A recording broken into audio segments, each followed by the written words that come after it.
local headlines. And the first one, it is in regards to the Nichols apartments. Yeah.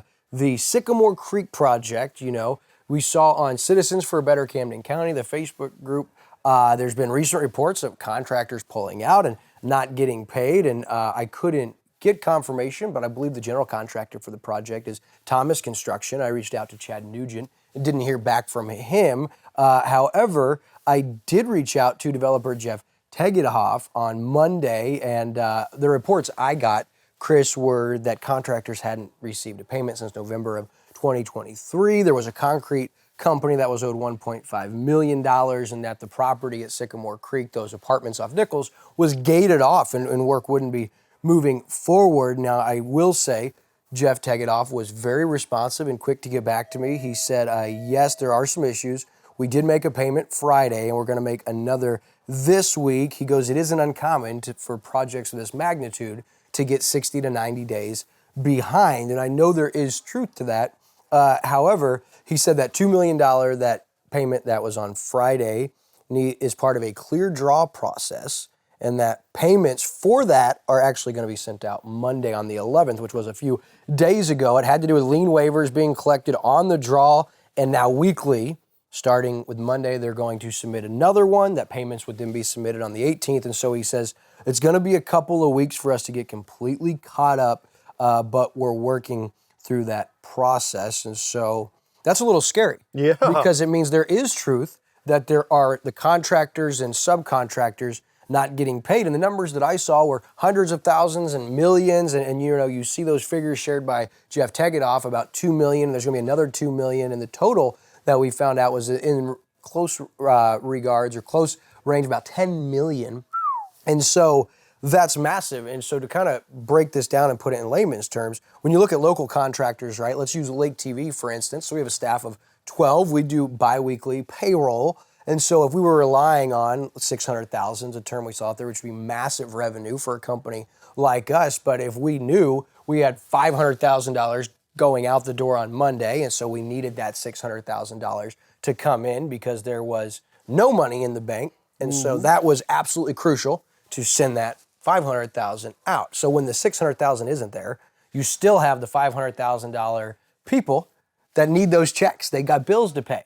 You've got dads that need to go do things with their kids. You've got mortgages. You've got bills that are due. And so for these local contractors and subcontractors, they're literally telling their staff, no, we can't pay you. There's no money. And so there is truth to this, and it is concerning. And so I reached out to Osage Beach Mayor Michael Harmison, and he was responsive and very open with me as far as I know. And he says this is a very serious and concerning issue, and he has been made aware. He has been in contact with not only the contractors involved, but also developer Tegethoff. He says, however, even with the concerns, he feels there are inner workings and is hopeful a solution is near. And a term that was thrown around is Mr. Tegethoff and the developer and investors, they have to foot the initial $20 million of the initial development, breaking ground. And to my understanding, they're about $17 million in at this point. So about $3 million. And at that $20 million initially invested on your own accord, then the bank assistance would kick in, and they feel confident if they get to that $20 million plateau that everything would move forward. Now, as I said, I reached out to Thomas Construction, and they did not get back with me, but I would think that's wise. If you're a big-time vendor and you're waiting to get paid, you're probably not going to want to share that information in hopes to deter the debtor from paying the bill. And so I didn't get information from them, but I'm concerned. 17 million, you're 3 million shy, and I'm starting to see terms like lien waivers collected on the draw and things of that nature. And so there's a lot at stake here. Most importantly, I can feel empathy, Chris, for our local contractors, whether it's Thomas Construction or the subcontractors they've hired, plumbers, windows, concrete, lawn care and landscape, drywallers, electrical.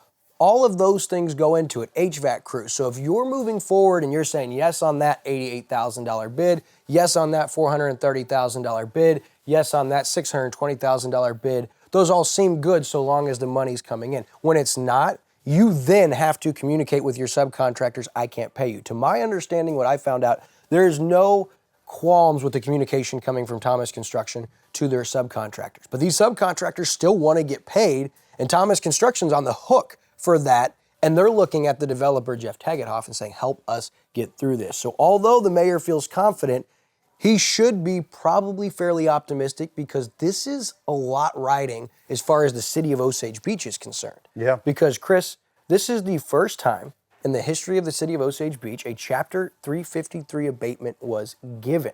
One of, if not the biggest tax incentive packages in the history of the city. And I reached out to Camden County Presiding Commissioner Ike Skelton, and he says, we've caught murmurings, and it seems like there's absolutely delinquency on payment. We're trying to figure out a way to move forward to help our local contractors to the best of our ability within the bounds of the law.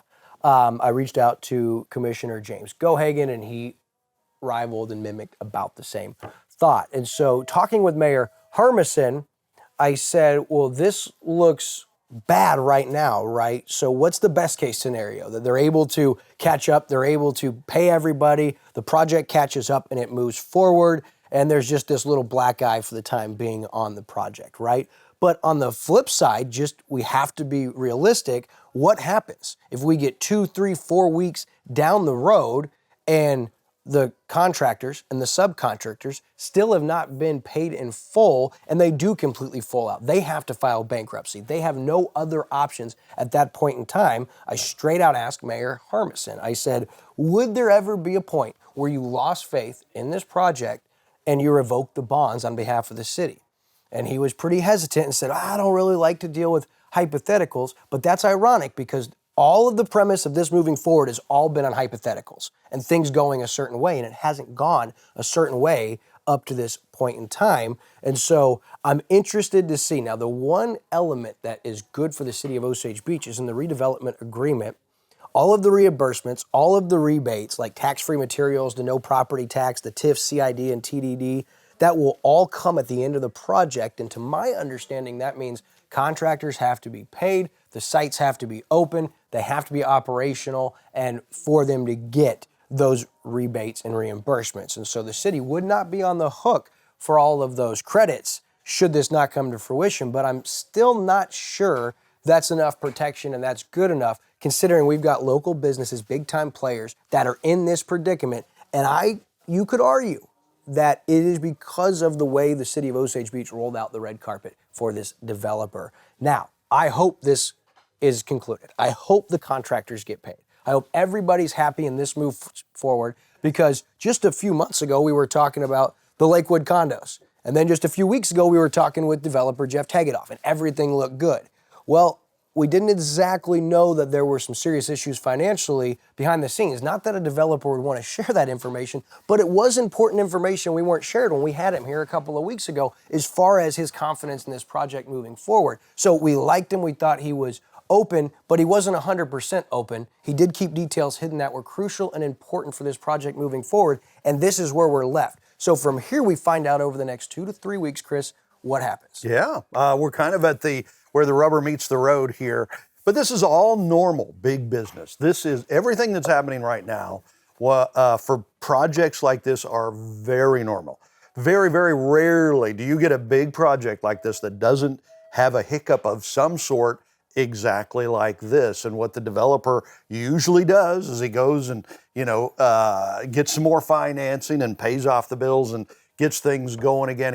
I think Tagethoff also mentioned that he'd had a bunch of lumber stolen off one of his sites and stuff like that, so that he tried to make up for that. But everybody has a whole lot on the line. I mean, the city has a whole lot on the line. The mayor has a whole lot on the line. I mean, his whole, mayorcy, or whatever you call that, is we're going to make Osage Beach better, and here's how we're going to do it. So it's very, Mayor Hermison's made it very clear that he's behind this development. He's going to support this development. If that falls apart and falls through, he's going to look terrible, right? But if it follows through and gets done, he will look great. He'll come out shining. My guess is everything will work out, because again, this is pretty normal for big multi-million dollar developments. Tagethoff will get the financing figured out, and he'll get things paid. He's got bigger things coming. than this Nichols apartment. He's got the whole Oasis theme park. Correct. If he can't do some apartment buildings, he's going to have a real hard time doing that big old theme park. So I think he'll do this with ease. It's a normal thing, but it's a good thing. The reason we're here is to let everybody know what's going on, because where these things go caterwonky is when everybody doesn't know what's going on and people start doing things underneath the carpet, and then it starts getting real bad.